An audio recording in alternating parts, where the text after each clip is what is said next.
इस ट्यूटोरियल में आपका स्वागत है। हम देखते हैं कि डायरेक्टरी में इमेजेस को कैसे सूचीबद्ध करना है। यह ट्यूटोरियल में फाइल्स को सूचीबद्ध करना और HTML कोड को एक इमेज टैग के उपयोग के लिए बदलना, ताकि डायरेक्टरी में सूचीबद्ध इमेजेस को एको कर सकें। परिणाम कुछ इस तरह से नजर आएगा। मैंने 8 इमेज बनाई हैं और यह इस तरह से पेज पर सूचीबद्ध होंगे। यह सारे अलग अलग इमेज हैं। मैं दिखाता हूँ कि मैं अपनी डायरेक्टरी की संरचना कैसे सेट की है। यह इस प्रकार से है। मेरे पास show.php फाइल है जिसके साथ हम काम करेंगे, और मेरे पास मेरा इमेजेस फोल्डर है और इसमें इमेजेस सूचीबद्ध हैं जैसा कि दिखाया गया है।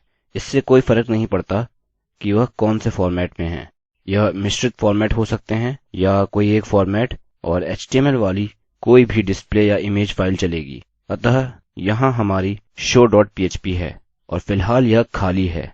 हमें अपनी PHP टैग्स की आवश्यकता होगी। पहला काम हम यह करेंगे कि अपनी इमेजेस वाली डायरेक्टरी के साथ एक वेरिएबल सेटअप करेंगे, और जैसे कि मैंने पहले दिखाया, यह इमेजेस है और यहाँ एक फॉरवर्ड स्लैश लिखते हैं। चिन्हों का ध्यान रखें, जैसे कि बैकस्लैश। यह विशेष अक्षर है जो बैकस्लैश के बाद आने वाले अक्षर को हटा देता है। अतः उदाहरण के लिए, यदि आपके पास इमेजेस फॉरवर्ड स्लैश फोटोज हैं,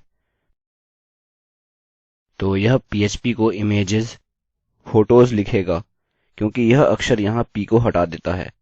अतः ध्यान रखें कि आप फॉरवर्ड स्लैश का उपयोग करें, और हाँ, यहाँ से फोटोज नहीं हैं।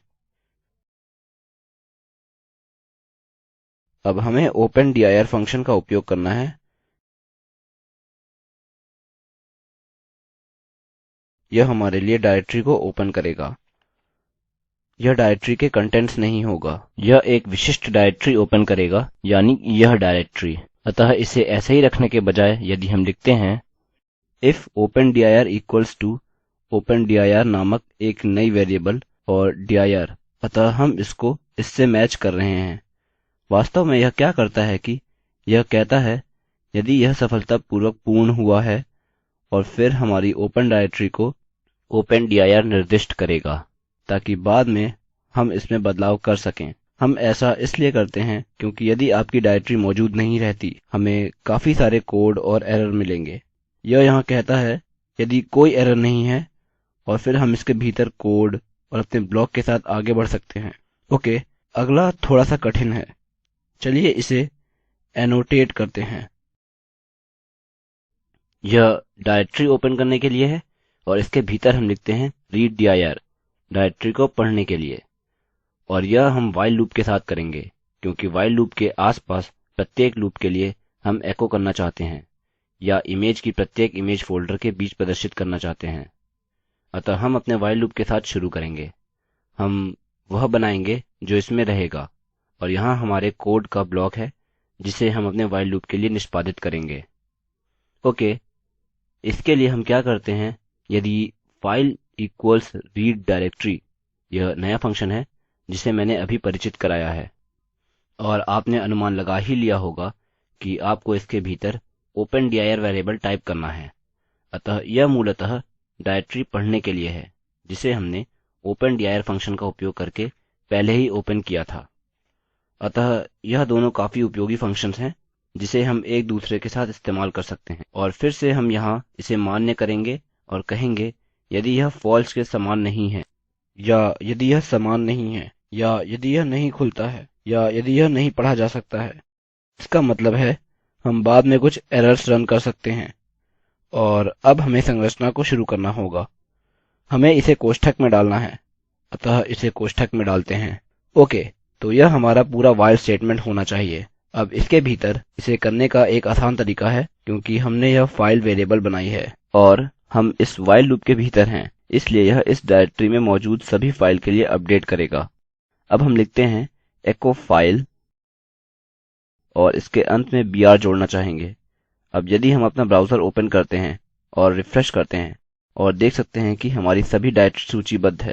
डायरेक्टरी सूचीबद्ध करने पर कुछ और ट्यूटोरियल्स हैं, मुझे लगता है मैंने पहले ही बताया है। यहाँ डॉट और डबल डॉट हैं। यह डायरेक्टरी संरचना के लिए मानक चिन्ह हैं।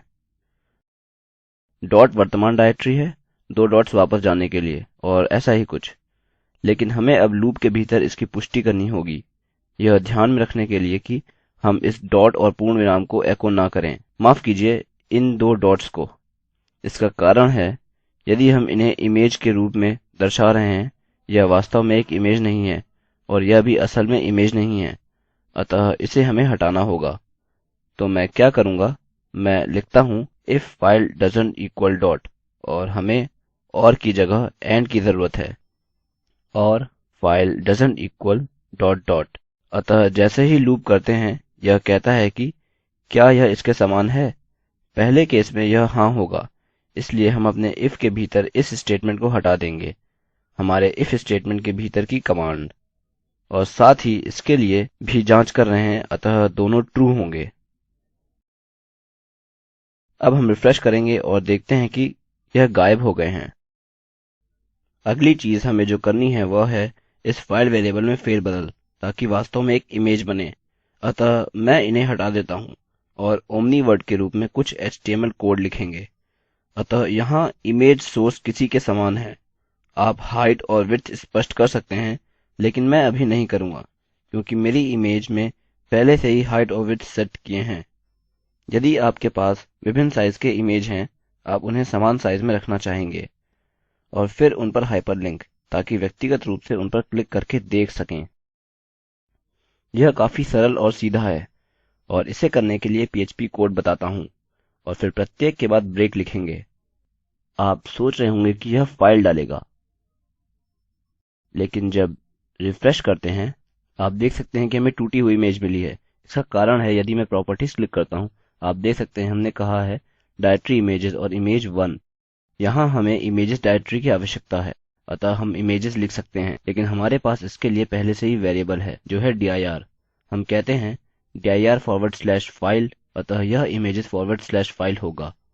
अब जब रिफ्रेश करते हैं आप देखते हैं कि वह पेज पर वापस आए हैं, जिसे मैंने ट्यूटोरियल की शुरुआत में बताया था। अभी के लिए फिलहाल इतना ही। चीजों को करने के कई अन्य तरीके हैं। आपको कोई भी कठिनाई है तो कृपया मुझसे संपर्क करें, आपकी मदद करने में हमें खुशी होगी। यह स्क्रिप्ट सकीना शेख द्वारा अनुवादित है। मैं रवि कुमार IIT बॉम्बे की ओर से अब आपसे विदा लेता हूँ।